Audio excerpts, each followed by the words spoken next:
Ramsey, Aubameyang, oh brilliant! He took it first time and with devastating effect.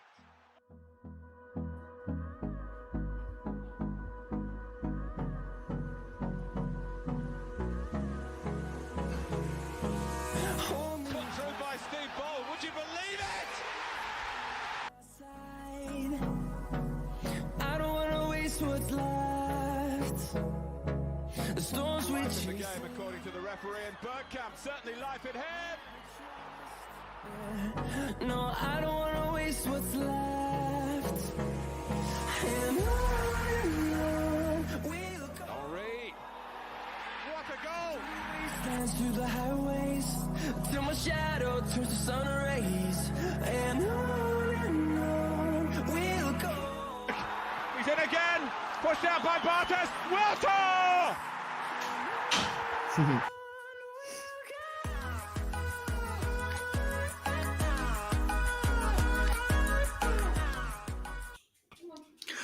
What is up, guys? Welcome back to another show. Listen, I hope you're all keeping safe and well. Joining me this afternoon is Sophie from the Hybrid Squad. How you doing, Sophie? I'm doing very well, Daniel. Thanks so much for having me, and hope you're well. And it's good to be here with you and everybody. Yeah, listen, thank you for coming on. Really appreciate that. And it's been an absolute crazy week in football, hasn't it? It's just been one piece of news after another. And I can't remember in a long time going through the range of emotions as a football fan that we have endured over the last week and a bit. How have you been digesting it, and how have you taken all the news? Well, I've got to say your intro I love because it takes me down memory lane and it brings back so many fantastic memories. And I know that right now Arsenal fans are so excited about being able to make new memories, especially in the Premier League.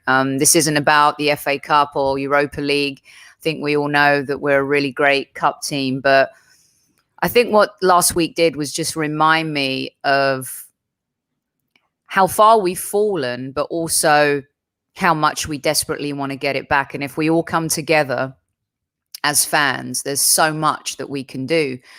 So as exhausted as I was by the weekend with a week's worth of European Super League discussion, seeing the protest and the fans come together the way they did just made me believe that the true essence and at the heart of Arsenal Football Club are fans who really love it. We've been so divided over the last few years. You know, Wenger in, Wenger out, Emery in, out. Are you Arteta or not? You know, the clique, the Ozils and the Mustafis of the world. It seems so divisive. So at the end of all of that, Daniel, to be honest with you, to see the fans come together just warmed the cockles of my heart, because I just felt that we can still do that. So it gave me hope. Yeah, definitely. And it was nice to see so many people there at the protest. You know, it was really nice to see that that we kind of smashed it in terms of coming together as a fan base, because that's one thing that's been leveled at us over the last few years is the Arsenal fans will never come together because there's so many fractions in the fan base. But it was nice to see everybody pulling together to you know, get our message across about the owners. And it was really nice to see. Yeah, no, I completely agree with you. And I think the reason why it's so poignant is because it has been so toxic. You know, it has been so divisive. And to be able to see generational fans get together the way we did too, you know, from fans who were there before the Graham era, who knew what the pain was like before, you know, the way he reinvented the club and changed the way we play football and the way we competed. Because there was that lull, you know, that 70s team was so good. We're celebrating the 71 double team next month as well. So to see kind of, you know, baby boomers, Generation X, millennials, Generation Z, alphas, whatever it is, come together. I think that's the thing that reminds you. It's a little bit like the Olympics, right? The world could be falling apart. There could be so much going on in the world, but there are certain things that bring people together, and sports can do that. It can tear people apart, but it can also bring them together. And to see that, and I hope that we can continue on that front, because I think we're all united in the fact that we are not happy with the owner and we want what's best for our team. And I think right now, if we can keep that togetherness as we head into two of the most important games of our lifetime, that would be epic.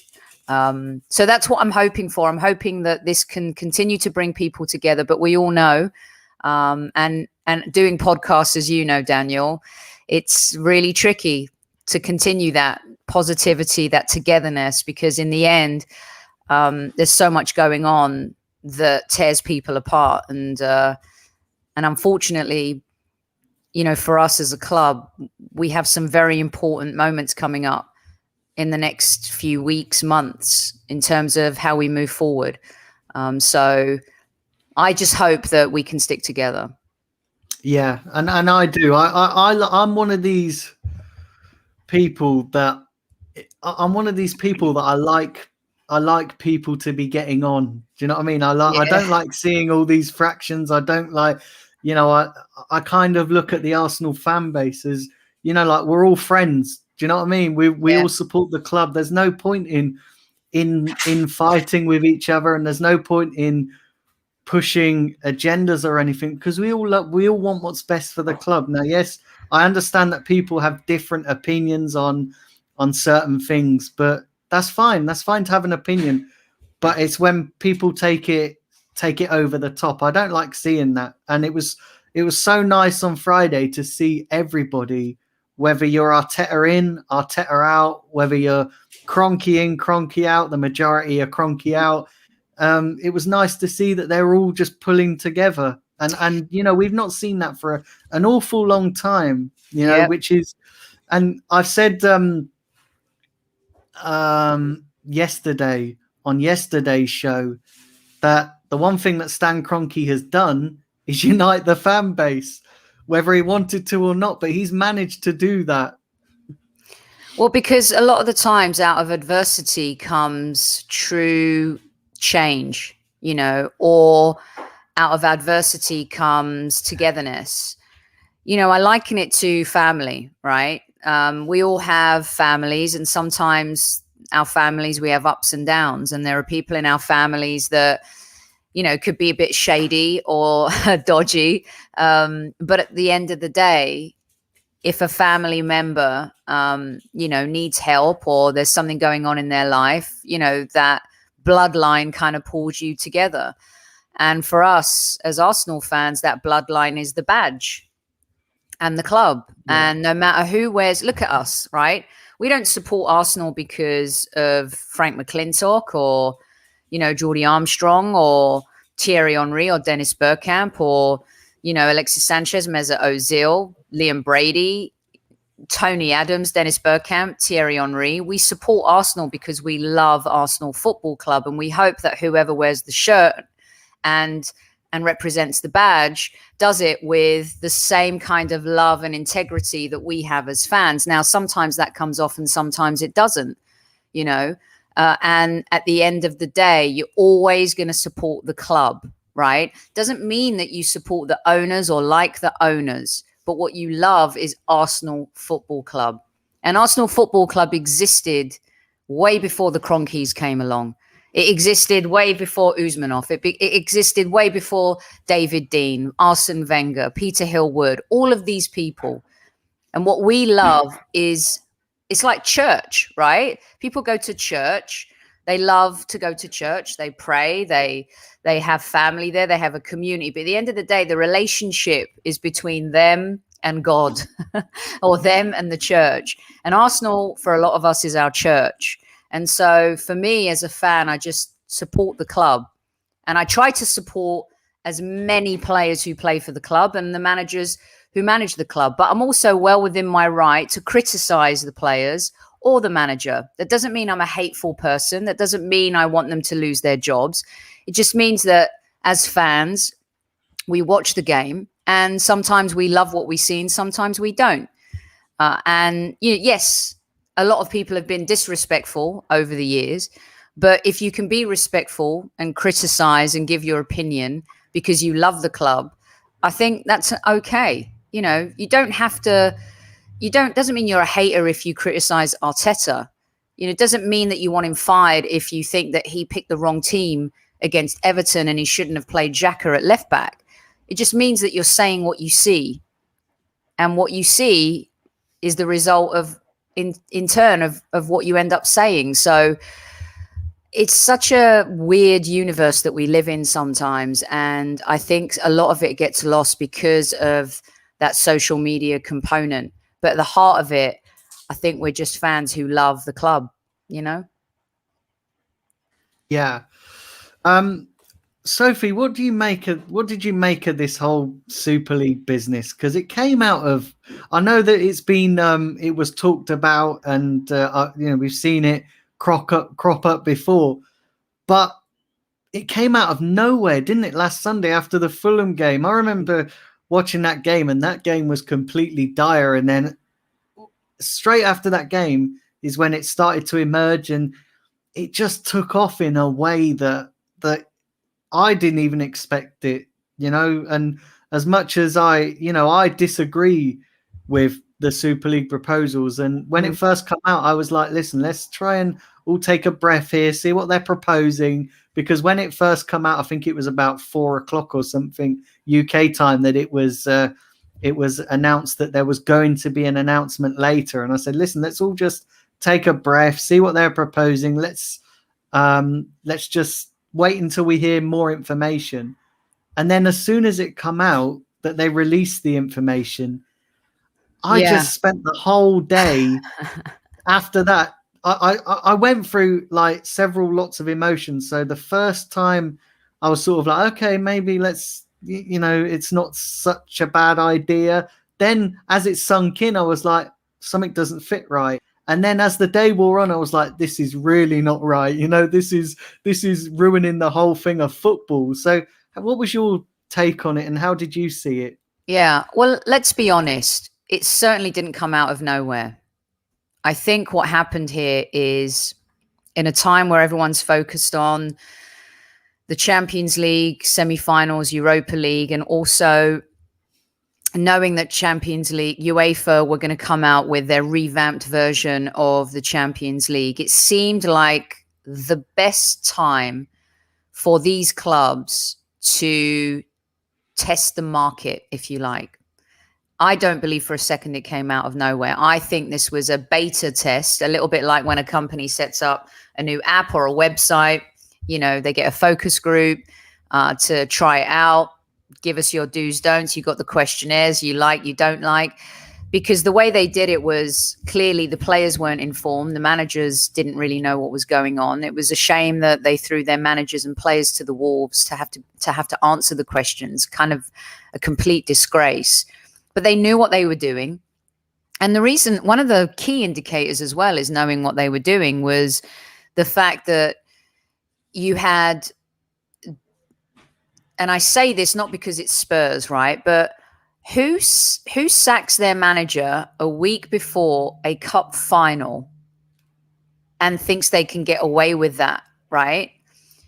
When you look at what Daniel Levy did, and I'm not a Mourinho fan by any stretch of the imagination, but you have to start asking yourself questions like, why did that happen? And he knew he could bury that story because he knew what was coming, right?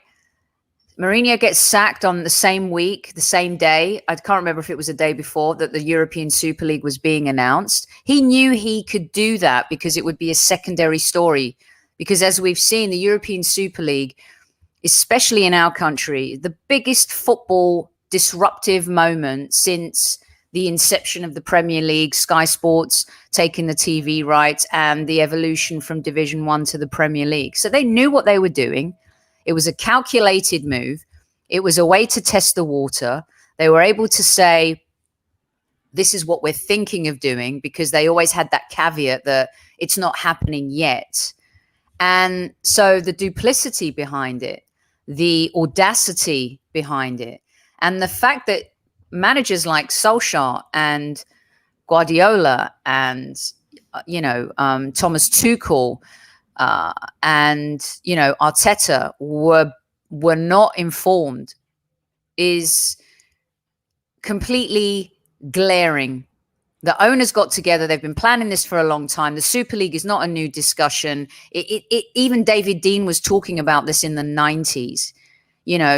I don't know if you know of a competition called the International Champions Cup. I've benefited from that a lot because it's the summer tours. It's when top teams come over to the US. It's expanded over the years. A guy called Charlie Stilitano started it. You had the odd Barcelona-Real Madrid game. Arsenal became part of that early on. Before you know it, Daniel, there's International Champions Cup games now happening in the US, in Singapore, in Austria.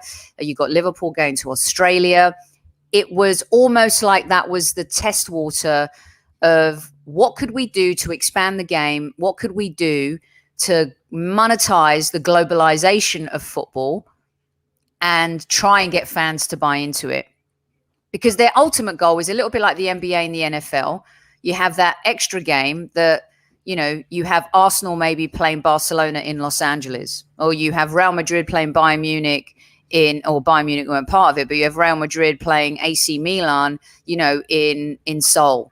I mean, this is the concept and the idea. Why? Because international TV rights, the international audience, the sponsorships, the collaborations, the commercial opportunities are so huge now for the beautiful game, which they turned very ugly, didn't they? Last week.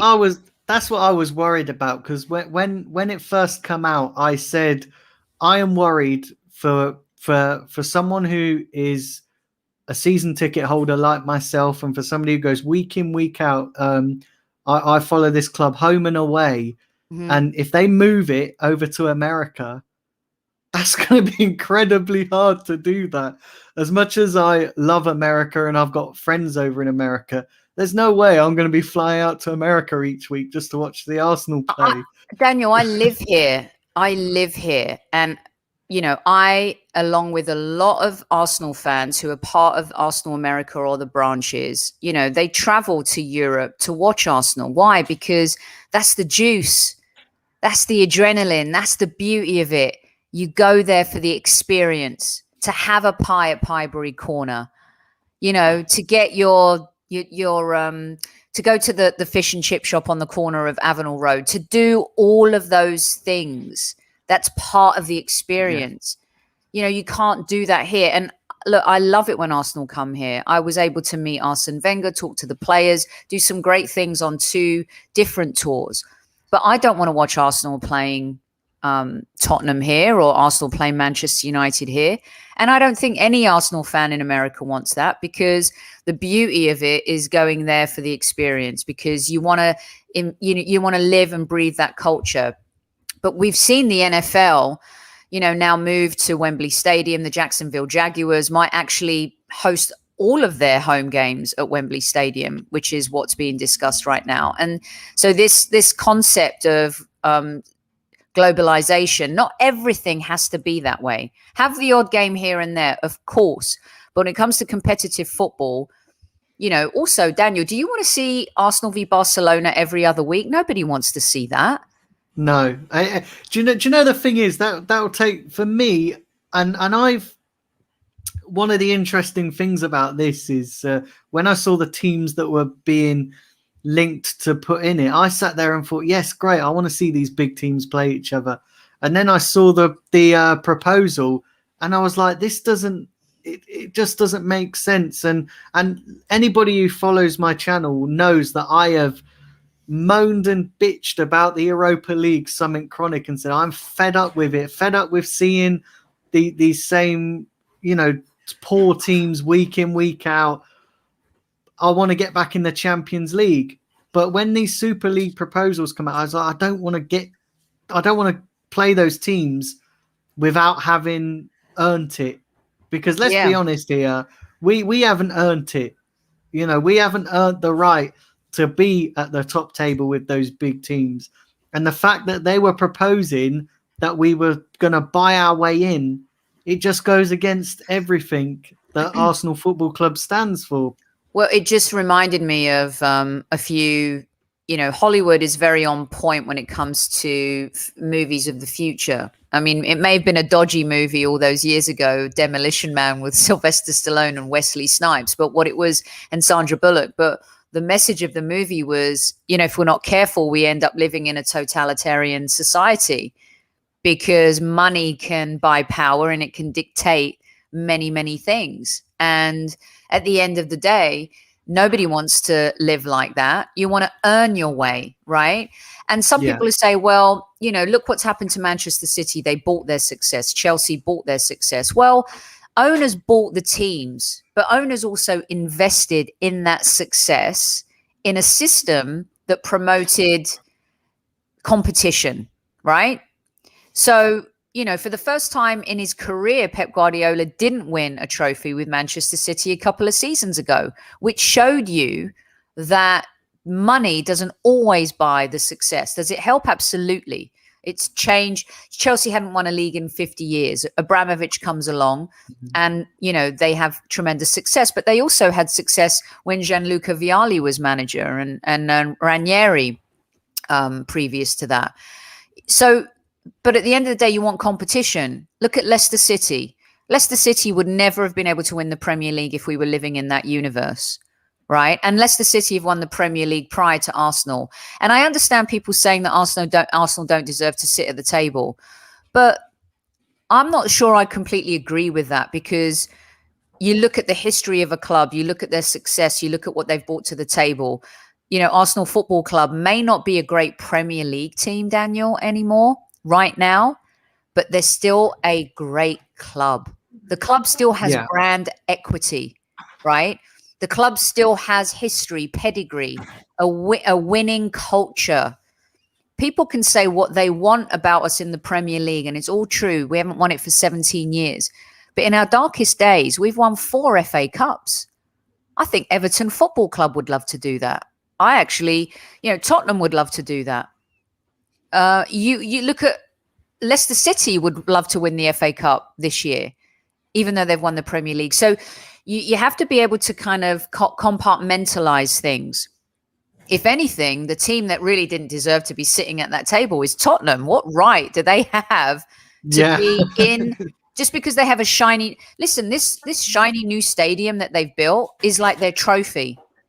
It's unbelievable. And if I hear one more commentator talk about that damn stadium when they're reporting on a game, I might vomit, right?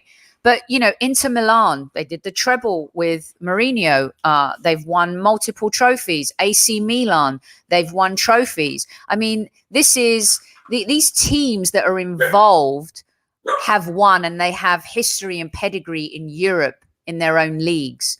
So even though people think we didn't deserve to be at that table, I say we did deserve to be at that table. And let's not misconstrue being weak in the Premier League versus still being a great club. I think that's the difference. Yeah, even the dog agrees with you in the background there. It's Vinny Vieira, and here's the truth, you guys. Okay, so you want to know the truth. We've had, it's all happening in real time. We had a leak last night, so our plumber's here. So I'm going to mute myself for a second while Vinny Vieira, Captain Fantastic, greets Mike the plumber. But carry on, Daniel. No worries. Listen, don't worry about it. I've got 2 dogs here, two guide dogs, mine and my wife's, and they regularly bark on stream. Yesterday, I was talking to Akil from the Supporters Trust, and we were talking about Josh. We were talking about Josh Kroenke, and as soon as we started talking, my dog started barking and jumping at the window. So, yeah, that's. They know, Daniel. They know. They smell a rat a mile off, don't they? Exactly. They absolutely do. So listen, we had all this stuff last week with the Super League, and obviously it all fell apart on Tuesday night in spectacular fashion. And I have to say, I found it was kind of like a bit like a deadline day, like a transfer deadline day, wasn't it? Yeah, on Tuesday, where everybody was just glued to see which teams were pulling out, and Chelsea had their protest, and I think somebody, was it you, Sophie, on Twitter? You called it Justice Day or something. I think I saw a tweet from you calling it Justice Day, because it all happened, and then everything happened in America as well with George Floyd's trial and that, the trial of the officer, and it was just kind of like a weird day. But I wanted to ask you, did you expect it to fall apart as quickly as it did? It's a really great question, and I didn't. I felt it would eventually, but I didn't think it would happen so quickly. And here's the beautiful thing about what happened is that it still proved that fans are so important and still the most important thing in football. Without fans, there's no sport, right? Look how many teams have suffered over the last year in terms of COVID, not being able to put bums on seats, game day receipts, still huge, right? And I think the weirdest thing is that as COVID went on and as fans weren't as much in the stadiums, Daniel, I think owners started to think, can we pull this off and still present a product, because they see it as a product, right? Without fans in stadia. Like, how much do we need the game day fan, the people coming through the turnstiles, buying the pies, buying the burgers, buying the booze, buying the tickets, buying the season tickets? And those fans at local level are the ones who showed up and protested. But what happened was they were backed up by the international fans from all corners of the earth. You name the continent and the country, there were fans that were involved in the movement. And I think they underestimated the fan, because for so long they've taken advantage of the fan, whether it's Sky subscriptions, whether it's, buying match day games here, whether it's looking at, new shirts, 3 shirts every year now, asking fans to put their hands in their pocket over and over again. And this was the moment where fans said enough is enough. And to see it crumble as quickly as it did just showed that fan power still exists. It's real. And if they put their heads together and their hearts together and their minds together, they can do anything, because the beautiful game is nothing without the fans. And we've seen it. As much as we've enjoyed the football this year, it's been different. It's been it's not been a great. I haven't enjoyed watching football this year. And I think obviously that's to do with our team. But at the same time, I think you're seeing the ramifications of it all. Project Restart came and went, and then the league kicked up again. But the quality is not the same. I think players are exhausted. What we've asked them to do in a time when there's a pandemic, where we've all been hiding behind closed doors, we've asked these athletes to go out on the pitch, and we've literally treated them like a computer game, right? And I think the fans, in essence, were standing up for them, and also the players that stood up for the fans. I think that just showed you, the end of the day, the connection is always between the fans, the players, and the game. The owners are the vehicle to the success. If they damage that vehicle, the fans are always going to be there to remind them, and they now know they have a voice that is more powerful than they even thought they had. So I was very surprised that it happened very quickly, even though I thought it would crumble eventually. Yeah. No, I think as soon as it come out, listen, everybody was in agreement that it wasn't the right thing to do. And, it's funny as well, because you see companies like Sky and UEFA all coming out saying that, the Super League they're not thinking of the fans. And it's funny, I think back to Sky charging £15 for a pay-per-view match. And then they come out and say, we're thinking of the fans. It was kind of laughable, and there was a lot of hypocrisy going on with this whole Super League business. Brilliantly put, Daniel, because as much as I like the fact that UEFA stood up and the Premier League stood up and all these teams stood up, the hypocrisy was absolutely, mind-blowing. You're talking about, teams, the Premier League and how it came to be, right? You're talking about UEFA and what they've done to stifle progress, to allow people to buy World Cups, was incredible. And at the same time, though, this is the game, right? This is the corporate game. Hypocrisy sometimes is required in order to stop things from happening. And as much as I've loathed UEFA in the past, and as much as I haven't enjoyed watching them abuse parts of the game, they were a necessary evil in this process, as were the Premier League. And that's the part that makes me feel like I need a shower. That's the part that makes me feel that, wow, these are entities that we've all criticized before, but right now they're necessary evil in order to stop this other evil from happening. And that's corporate life. That is business. And it's disgusting, but it's reality. So, we needed them in this process, but in essence, the loudest voice was still the fans. So that's the part that, kind of humbles me, in the sense that I can look at it and still think, you know what, if the fans continue to be strong and be vocal and stick together. We did a podcast last week with Man United, Everton, Liverpool, Tottenham, all in the same room together, just talking about this.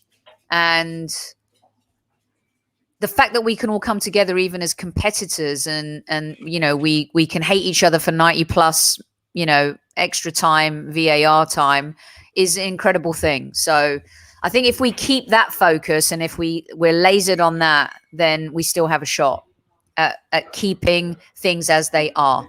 Everyone wants to see the game progress, Daniel, but in an even playing field, not in a dictatorial, playing field.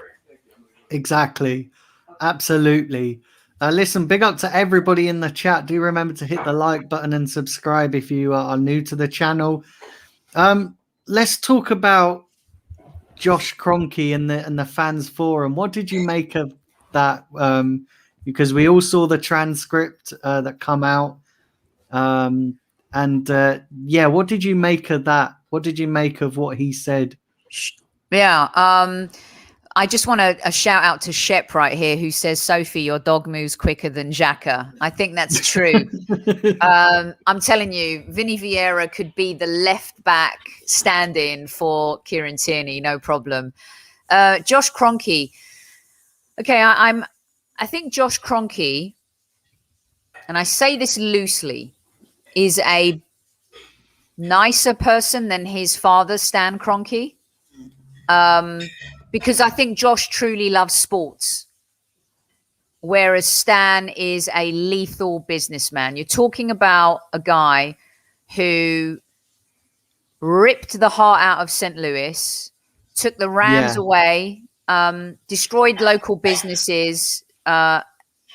People don't realize, I know the NFL is only 16 games in a season, but the communities around that those teams, the 16 games, what it brings to them, how it helps them. Because the NFL, even though it's 16 games in a season, there's things happen year long, right? From collaborations, from sponsorships. So I do a segment on Dan Patrick's show here called 30 Seconds of Soccer. I get 30 seconds to talk about soccer on a show that lasts 3 hours, right? It's hilarious. It used to be 5 seconds. I managed to up it to 30 seconds.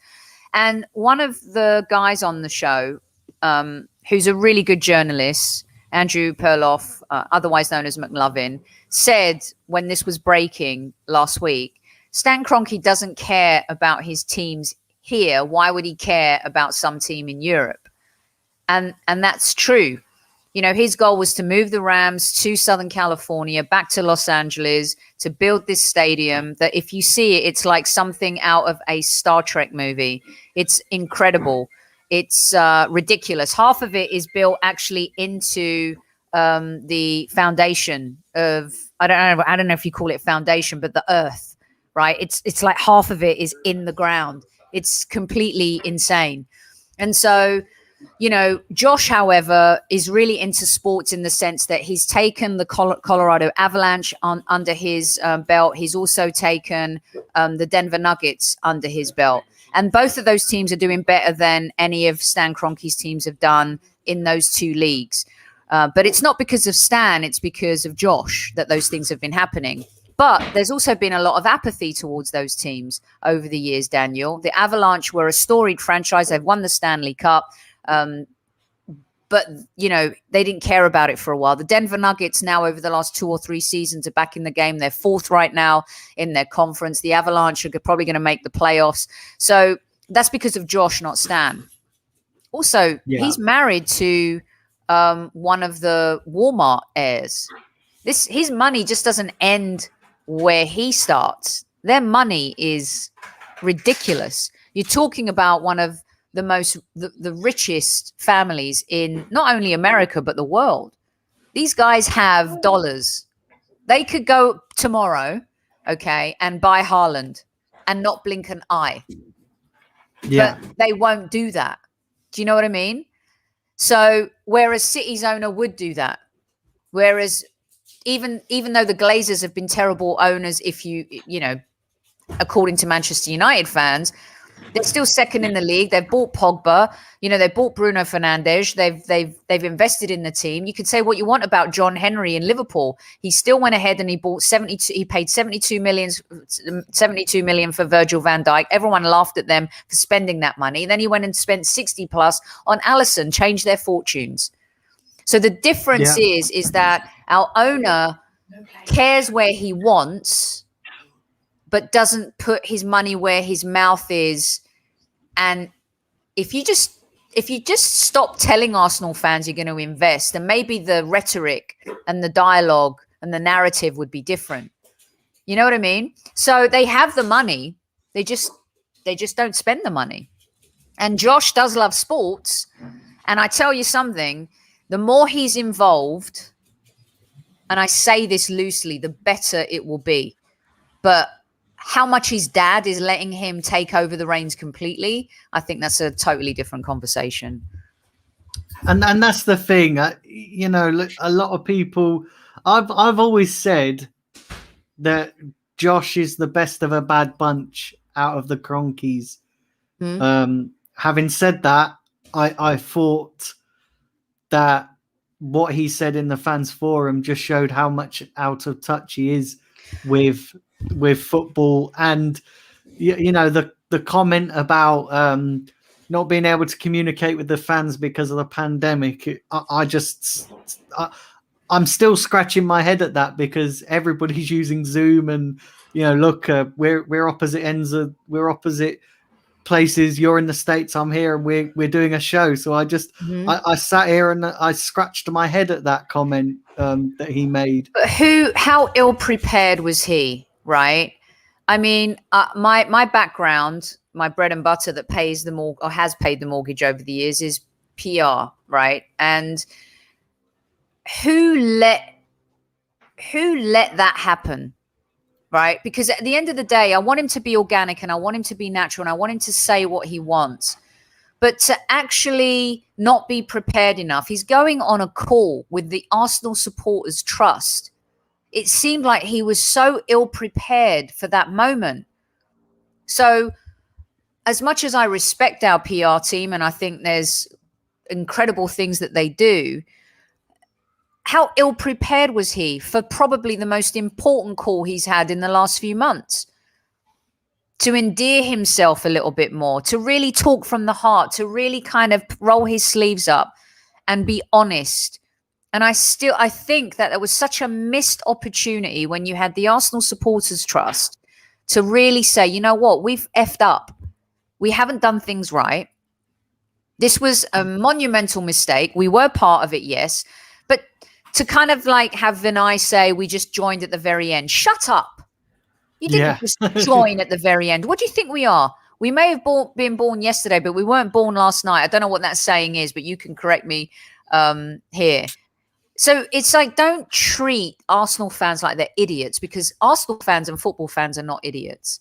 And I think that's the biggest thing, is saying those things. It just seems like, and I know people think America and England, they're the same, but it's a totally different culture. We speak the same language, but the culture is different. The sports landscape is different.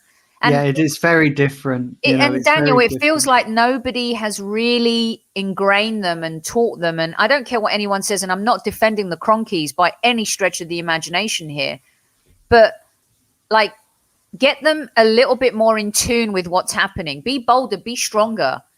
And also, shame on them for surrounding themselves with yes men. If I was the Cronkies, I'll tell you something.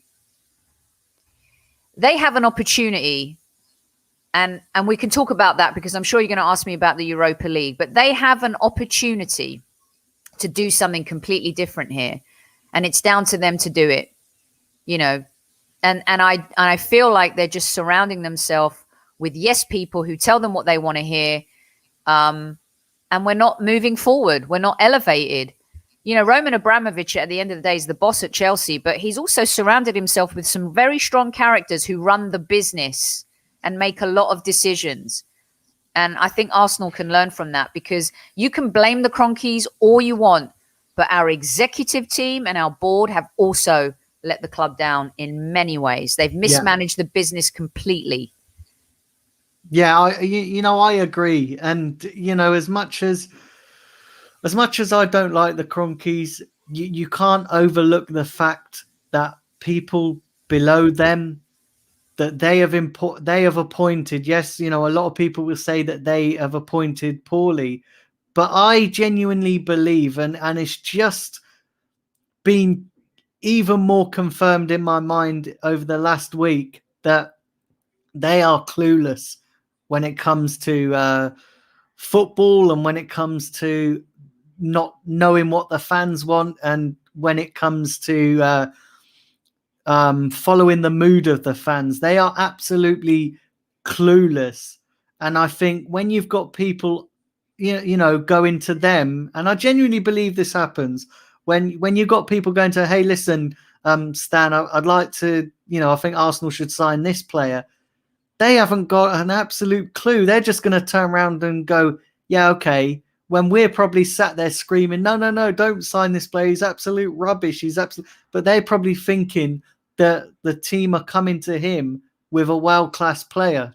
And I genuinely believe that, because they're so out of touch. And I don't even think, they would be able to name half the Arsenal squad. I genuinely believe that.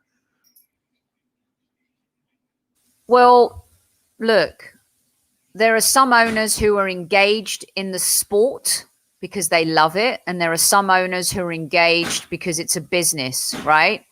And at the end of the day, the Cronkies, when it comes to Arsenal, it's a commodity for them. It elevates their portfolio as business people. Okay. And you could argue the European Super League may have been the avenue to add more value and brand equity to Arsenal for them to be able to sell it. But they've also proven to not be a selling group. KSE do not sell their sports teams. In fact, they do the opposite. They look to add to their sports portfolio, right? So does it matter if he knows any of that, as long as he invests in the team and the team is run properly? Do you think Arsenal fans, Daniel, I'll switch it on you, do you think anyone would give zeros about Stan Kroenke if over the last 10 years he'd have built around Alexis Sanchez, Santi Cazorla, Ozil, if he'd have bought that central defender, if he'd have bought that defensive midfielder, if he'd have bought that world-class striker back then? Do you think fans would care who the owner was if the team was run properly, if we bought the right players, we invested heavily when we should have, and if it was managed correctly? Do you think anyone would care? No, if we'd have won the Premier League title the year Leicester won it, do you think anyone would have cared? No, I don't think so. And that's the thing. When people say the Cronkies haven't spent money, yes, they've not gone out and bought an Mbappe or Haaland or anything like that, which they could have easily done. But when you sit back and think about it logically, and I'm no way sticking up for the Cronkies, because I think there's more than just the issue of spending money here. But when you look at the money that they have spent, they brought 72 million on Pepe. The jury's still out on him. 45 million for Partey, 35 million for Granit Xhaka, 35 million for Squadron Mustafi, and those are just to name a couple. But when you go through all the players that we've signed, we've just signed the wrong players. Exactly. The money's been there. When they a perfect example is when before Chelsea signed Hakim Ziyech. We were linked with him for, I think it was around about 30 million. That's the kind of player that we should have been going after, and instead we kind of blew 72 million on Pepe when the jury is very much still out on Pepe. So when you look at those things, we have just signed the wrong players.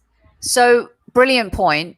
And whose fault is that? Is that Stan Kroenke and Josh Kroenke do not know who to go and buy? They hire people and they pay them a very handsome sum of money every year to go out and do that for them. And like you, I am not defending them at all. But we also have had an executive team that have mismanaged this. Is it the Kroenkes' fault that Ozil was given the contract he was? Is it the Kroenkes' fault that we signed Kolasinac to a 6-figure sum per week and Sokratis Papastadopoulos to a 6-figure sum every week? Is it their fault that we went and spent money buying Xhaka for 36 million when we could have bought N'Golo Kante for half the price? Is it their fault that we spent that money on Mustafi as a defender?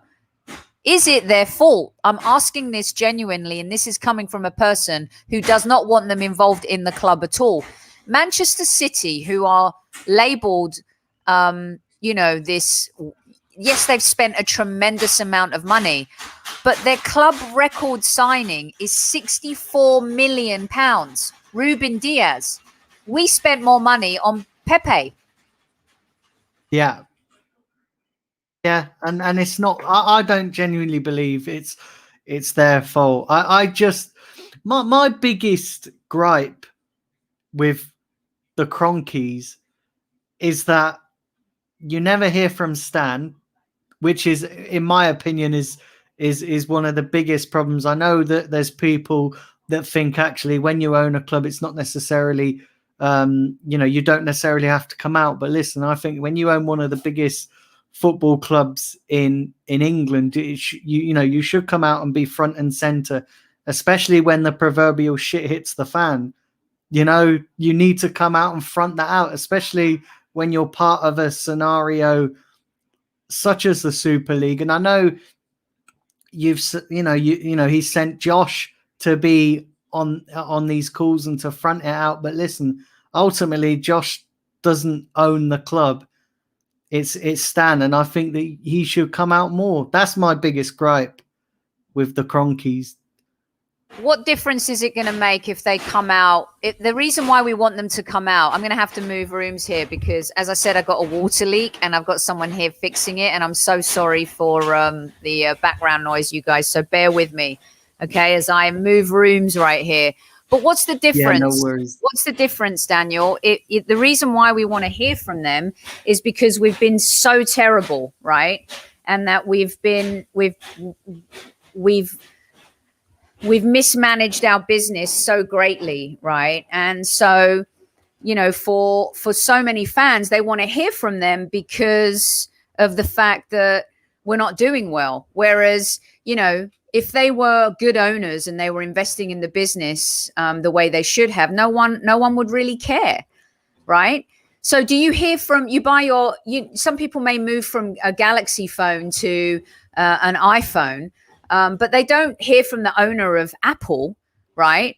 They don't hear from owners of companies. If you buy a pair of shoes, do you want to hear from the owner of Nike all the time? No, it's just because we have managed our business so badly that we need to hear from the owner because we expect them to have the answers. And Unfortunately, they don't, and they haven't, and that's a negative thing. But generally, owners of businesses utilize their executive teams to speak on their behalf, and Arsenal have hired poorly, if I'm being honest. And again, I'm not defending them. Let me just get more light in here. Keep going. No, listen, everybody, the listeners, there's loads of you in the chat. So please hit the like and please subscribe. It's brilliant to see so many of you in the chat. Hello? Hello? Hi, sorry about that. I just completely dropped my laptop. Yeah. Though, hey, listen, stuff like that happens all the time on this show. You know what I mean? Like professionalism goes out the window when it's totally gone out the window today. I'm so sorry, Daniel. I had a water leak, and obviously it's important to fix that, and so it's a bit crazy here. But here we go. Keep going. I know I feel your pain because slightly digressing off topic here, but yeah, we had one at Christmas, and the whole. I live in a block of flats, and my neighbour's flat upstairs got flooded. It was like a rainforest in there, so and then ours got affected. So yeah, I feel your pain with water leaks. No worries, I'm still here. Just like Arsenal Football Club will always still be here. Exactly. Let's talk about this proposed bid from Daniel Ek, the owner of Spotify. The rumors are, if you believe the rumors, he's apparently teaming up with Vieira, Thierry Henry, and Dennis Bergkamp to essentially bid for the club.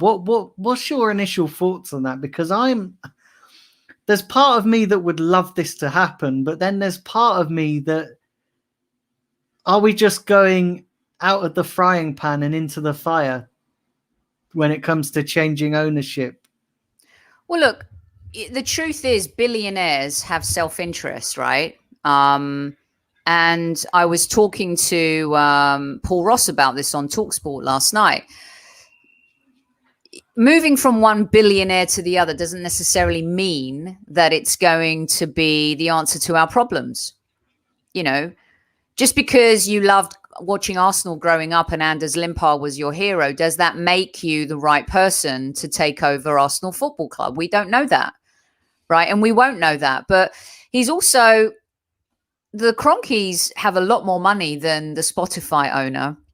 He would have to get other investors involved, or he would have to sell in order to be able to raise that kind of money. It's not like, you know, it's going to be exponential dollars here, like the City ownership or Abramovich. Yes, he's a very, very, very wealthy man. But also ask yourselves about this guy, right? Ask musicians about how they feel with how Spotify have treated them. You know, ask yourself some of these questions before you start just thinking the shiny new toy is going to have all the answers. And the reason why I've called our show tonight that we're going to do is I Spotify with My Little Lies, because I'm having a little fun with it, in the sense that the Kroenkes selling is so unlikely. And a guy like him buying is also maybe unlikely. And the fact that Arsenal fans are getting euphoric over this and kind of going a little bit crazy is understandable because of how terrible our owners have been. But it doesn't mean that he's the answer. And it doesn't mean this is going to happen. Also, when you have players like Thierry Henry and Patrick Vieira involved, what's the end game? Do fans really want Patrick Vieira or Thierry Henry managing this football club? Have you seen their record as managers? It's not great. I mean, Patrick has had more success, and I say that loosely, than Thierry. A great player doesn't make a great manager. Now, do we want players like that involved in the club? 100%, absolutely. And we have had players involved in the club, Daniel, but they've always had restrictions. Wenger wanted the control. He only wanted certain players involved. They were more yes men than let's go men, right? They kind of did what they were told. So this evolutionary idea, I love it, but how realistic is it really? And as much as I feel like it has that US sports element, the star-studded, let's take it over angle. I'm not quite sure if it's set in stone, because it feels more like it's set in sand, you know? Yeah, and the thing is, it's all well and good them putting a bid in, and it's all well and good that you know them doing that, but the Cronkies have to sell, and I'm just not sure they're going to budge. I listen. I back the protests. I back the you know the fans trying to get them out, but I'm not so sure that they're going to sell. You know, you alluded to it earlier they're not about going to sell the club. They're not Yeah. selling Arsenal. This isn't happening, you know. And just because listen, Daniel, the Spotify owner, his media impressions have risen tenfold in the last week. Spotify also launched a new interface, I think, with Facebook yesterday. Great PR. Yeah, and their membership prices went up as well. And their membership prices went up. This is a phenomenal PR exercise for him. And in turn, what does that also do? It probably pisses off the Cronkies so much that they become even more determined to hold on to the club. You know what business people are like, entrepreneurs are like, billionaires are like. I mean, look, there's a pissing match going on right now between Elon Musk and, gosh, who is it? Some other billionaire owner. Maybe someone in chat can help me. Over Jeff Bezos from Amazon about the moon. And, you know, their egos. Everyone needs to, you know, I've worked for a few entrepreneurs in my time, and I won't name names, but their egos are so humongous. You think a striker's ego is huge? You think a football player's ego is huge? A billionaire business owner entrepreneur's ego is the size of the hole in the Grand Canyon times infinity. And they have this determination. They're competitive. They don't like to lose. And so this, to me, just kind of fuels the fire for the Cronkies. And, you know, the guy from Spotify has every right to try and make this move. And he has every right to enlist Henry and Bergkamp. But that doesn't mean it's going to happen. Yeah. No, I agree with you. Just quickly before we move on to the big game on Thursday, because I want to get your thoughts on that. And I realized we've been almost going for an hour. How far do you think this will go? Do you think there'll be an official bid and it will get rejected, or do you think they'll try and go in with a succession of bids and fail? And, you know, because we've seen this recently with Alisha Usmanov, who also tried and failed with a bid. And he just disappeared very quickly off the scene. I just don't see it happening. And I don't want to be a party pooper. And I don't want to be the killjoy. But you're not going to give up an asset for Arsenal for $1.6 billion or pounds, whatever it is. Arsenal Football Club is worth a lot more than that. And yes, Anish, he's the Spotify founder, not the owner. What difference does it make? He's someone who has assets and he can play this game, but it doesn't mean that he's going to win the game. I just don't see it, because the evaluation of the club is too low anyway. Arsenal, the Cronkies aren't going to sell Arsenal for less than $3 billion at least. No, and Anish says it here as well. He says, I feel the Cronkies will sell Arsenal when they find a more lucrative investment. Absolutely. And so, you know, it's a romantic idea. And who doesn't want Thierry Henry and Bergkamp involved in the club and Vieira? But it's got to be for the right reasons, in the right roles, doing the right things. We're not going to just transfer to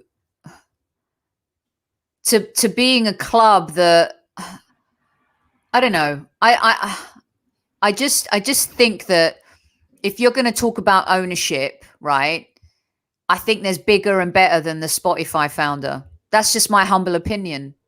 And again, I say to you, go talk and go Google and listen to some musicians in terms of how they feel they've been treated by Spotify. Substituting one billionaire for the other isn't always the right answer. Yeah.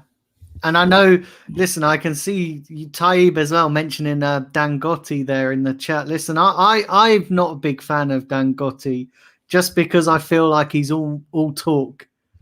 And, we've heard from him about 5 or 6 times that he's going to bid or buy Arsenal and nothing's materialized. So I wouldn't hedge all your bets on Dangote neither. Do you know what is great about this, and for everyone to realize, is that the beauty is, as bad as we are in the Premier League, everyone, as shit of a football team we are in the Premier League, as weak, as mentally impotent, Arsenal Football Club still has great value.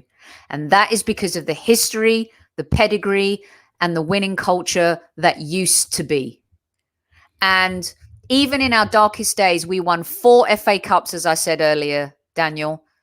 Okay. There are teams that Everton haven't won an FA Cup since when? The 80s? Tottenham haven't won a trophy for how long? Lauded by everybody. There is value in Arsenal Football Club. And that is the thing to take away from this, right? So now the goal is to make sure that Arsenal Football Club re-emerges in the Premier League. Right? Are Arsenal fans just going to forget about everything if we win the Europa League this season? I'm not. Because it's another Band-Aid, right? We win the FA Cup against Hull. This team can go on and challenge in the Premier League. We beat Aston Villa. This team can go on and challenge in the Premier League. We can do this. Keep going. Even to when Arteta won it last season, this team can really challenge in the Premier League. No, sorry. Band-Aids. They sell us.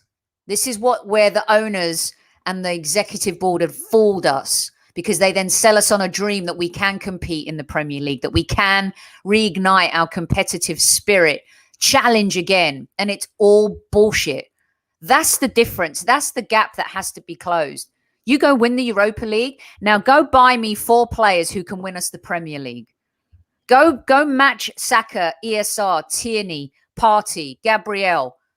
Go bring me players who can play in a team like that and challenge for the Premier League. Watch what happens. It will happen again. If we win the Europa League, they will say that we're good enough and they'll buy 2 players and then we'll move on and the same shit's going to happen again. That's where my beef is with the Cronkies and the executive board and the people who make decisions, because that is the biggest horseshit, and it's been happening since Wenger's era. Yeah. That's the problem. It has. Listen, we've got a massive game on Thursday. And I know you said it earlier, 2 of the biggest games in our season.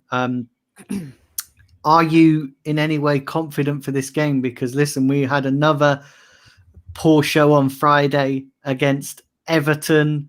We, in my opinion, the entertainment was outside, not inside the stadium. So are you confident that we can get a result against Villarreal on Thursday? No. Who's going to play up front?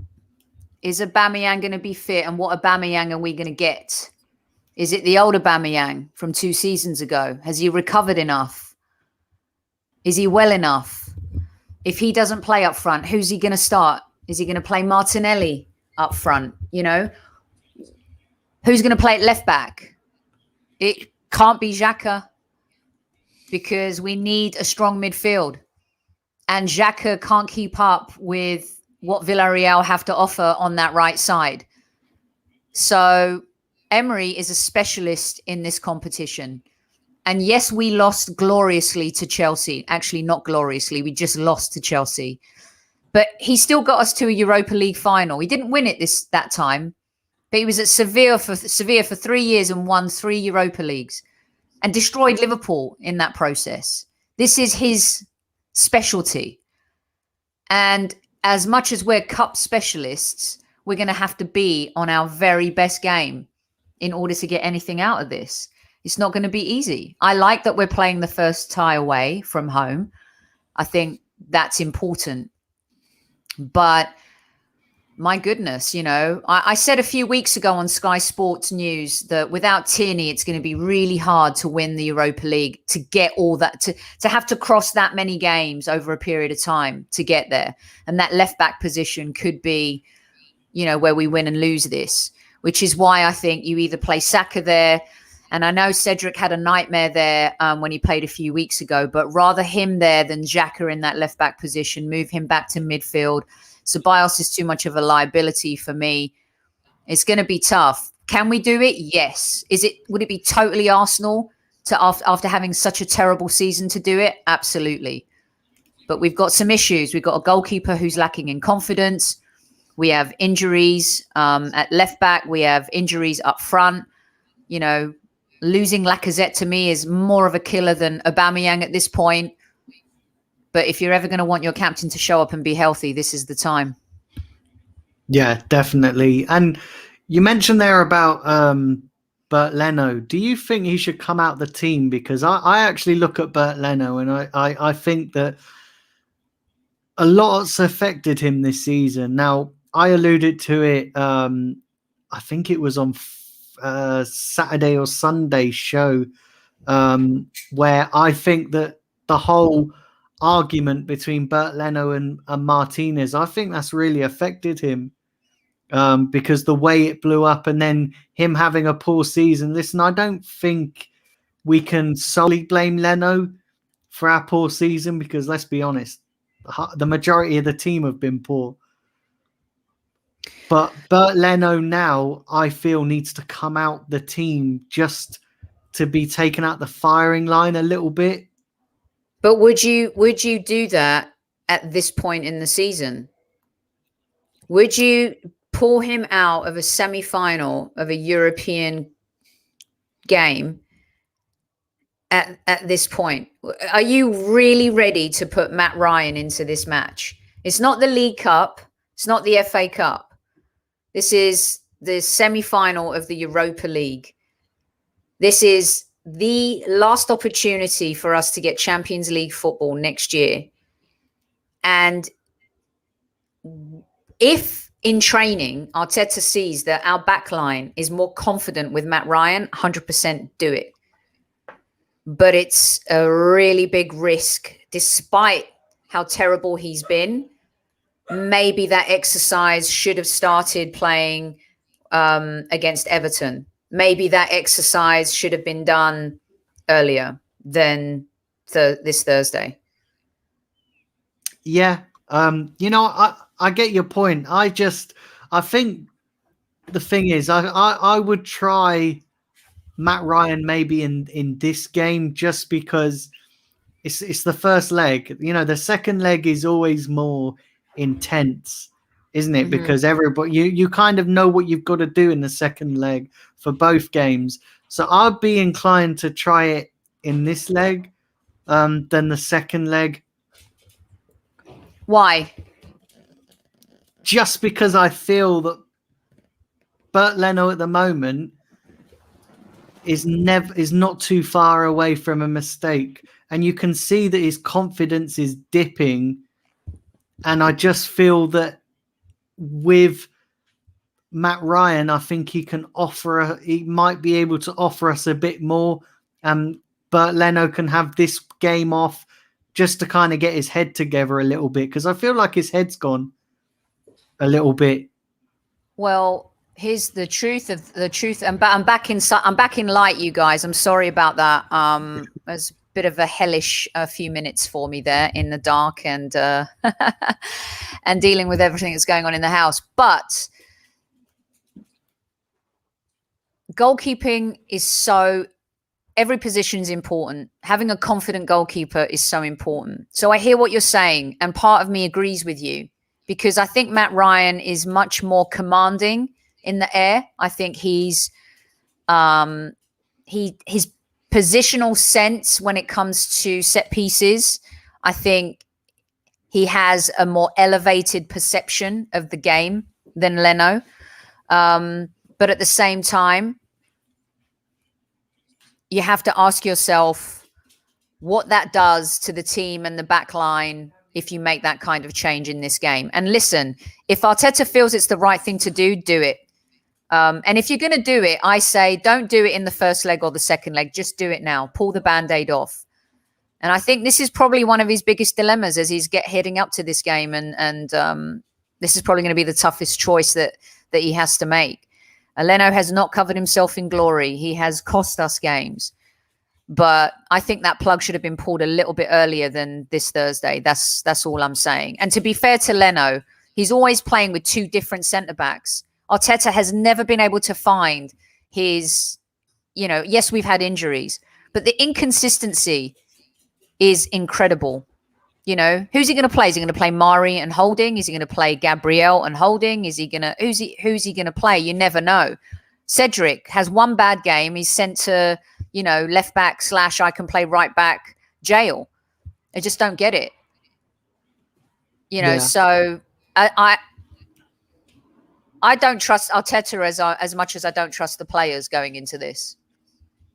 No, and the thing is, a lot of people, and I agree with people's assessments and I've said this many a times myself, that I think the biggest problem is not Villarreal that we've got to worry about. I think the biggest problem is us that we've got to worry about, because we are architects of our own downfall.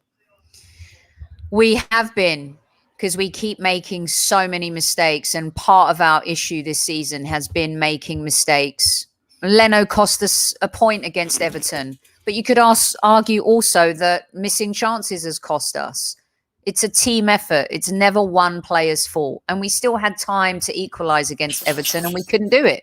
Right? So he's got to pick his best team, and he's got to play players and set them up to succeed and not fail. He's got to play them in their right position. I think it would be terrible if he picks Xhaka at left back in this game. It's very different picking him at left back, playing Sheffield United and playing, who was it we lost to in the Europa League before? I'm having a brain fart. Not Olympiacos, Benfica, right? You can't do that. And I said on our show, playing Xhaka at left back against Everton is going to be a mistake. It will cost us at some point in the game. Square peg, round hole. You keep doing that over and over again, it's going to catch up with you. So he's got to play everyone in their right positions. He's got to pick the best team available and make simple decisions and not try and Pep Guardiola it. Don't try and be too smart. Don't try and be too clever, because you don't have the squad to be too clever. Just be direct. Yeah. Listen, we've been going for such a long time. Can I just grab a score prediction from you before we wrap up? Yeah. I can see the first leg being a draw, a 2-2. It's going to be tough, but I think it'll be a draw. I'm going to go for 2-2. Oh, okay. Listen, Sophie, I want to thank you for coming on. It's been an absolute pleasure talking to you today. Thank you. And I'm so sorry about the little dropping my laptop face down, by the way. And the screen did not crack, Daniel. You'll be pleased to know. Hopefully you guys have enjoyed seeing Vinny Vieira in the background. It's just been a bit nuts here today. So I do apologize for any of the background noise for a few minutes to you and everybody. No, that's fine. Listen, it always happens all the time. But yeah, listen, guys, thank you to everybody who's tuned in. Please do hit the like button on your way out and do subscribe if you are new. I will be back tomorrow with a preview.